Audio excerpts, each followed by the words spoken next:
Hi everyone, आप लोग रचना के आधार पर वाक्य पढ़ रहे थे जिसका तीनों भेद था। तो हम लोग तीन भेद में जानते हैं कि सबसे पहले क्या है, सरल वाक्य है। सरल वाक्य किसे कहते हैं, संयुक्त वाक्य किसे कहते हैं और मिश्रित वाक्य किसे कहते हैं।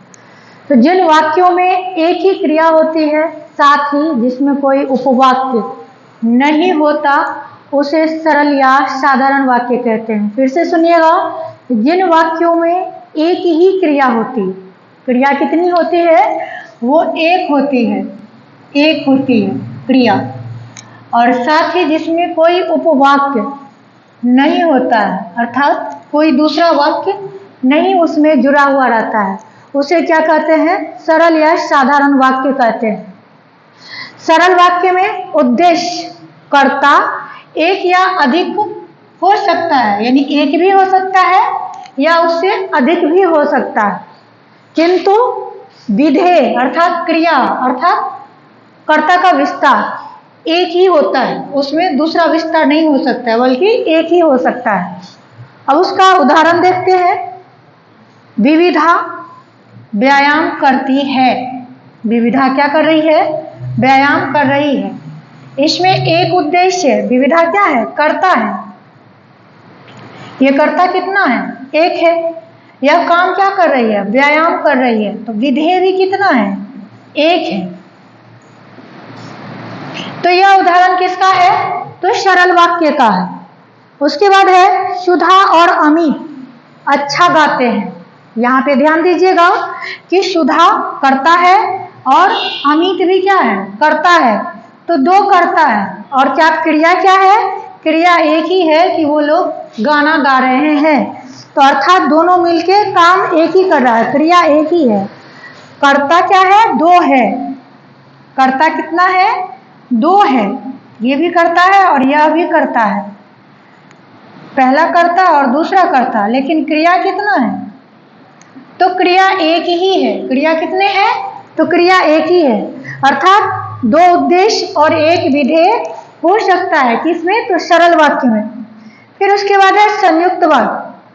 जब दो या दो से अधिक समान स्तर के यानी समान मान के स्वतंत्र और सरल वाक्य समुच्चय बोधक अवयवों द्वारा, किसके द्वारा, समुच्चय बोधक अर्थात जिससे वाक्य जोड़ा जाता है जिन शब्दों से, उनके वो अवयवों द्वारा एक वाक्य की रचना करते हैं तो उसे संयुक्त वाक्य कहते हैं।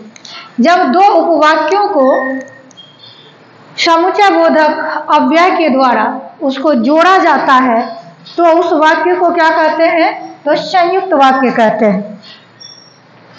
जैसे मनी स्कूल जाता है और मन लगाकर पढ़ाई करता है। यहाँ पे और क्या है, तो और है समुच्चय बोधक अव्यय जिसके द्वारा दो उपवाक्यों को क्या किया गया है, तो जोड़ा गया है। तो यह सरल वाक्य और सरल वाक्य को जोड़ करके संयुक्त वाक्य बनाया गया।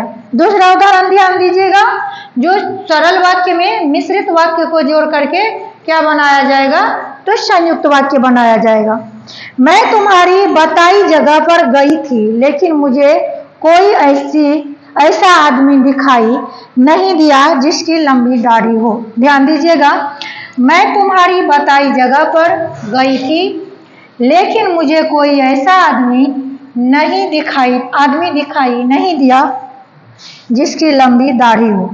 इसमें उपवाक्य जोड़ा गया है और वो उपवाक्य किनके माध्यम से जोड़ा गया है, तो वो अव्यय के माध्यम से जोड़ा गया है। लेकिन इस उपवाक्य में एक दूसरे के ऊपर दूसरा निर्भर करता है।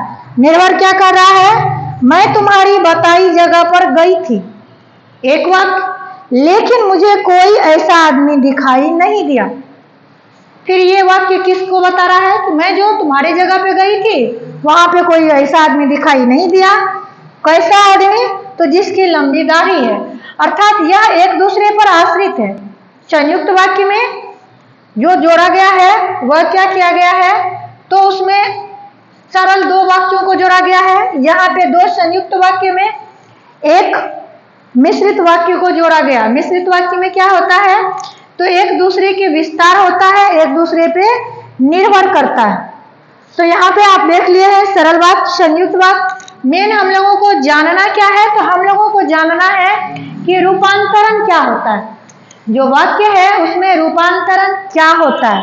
अब आप लोगों को देखना है कि संयुक्त वाक्य देख लिए हैं, तो जो मिश्रित वाक्य है वो किसे कहते हैं। तो मिश्रित वाक्यों में एक, दो या दो से अधिक उपवाक्य होते हैं और वो एक दूसरे का विस्तार होता है, उसमें अव्यय के माध्यम से जोड़ा जाता है, लेकिन वो अव्यय आपको ये नहीं लगेगा कि दो वाक्य अलग अलग वाक्य है, उसमें लगता है एक वाक्य दूसरे पर निर्भर है, अर्थात वो अगर वाक्य नहीं होगा तो क्या होगा यह पता नहीं चलेगा।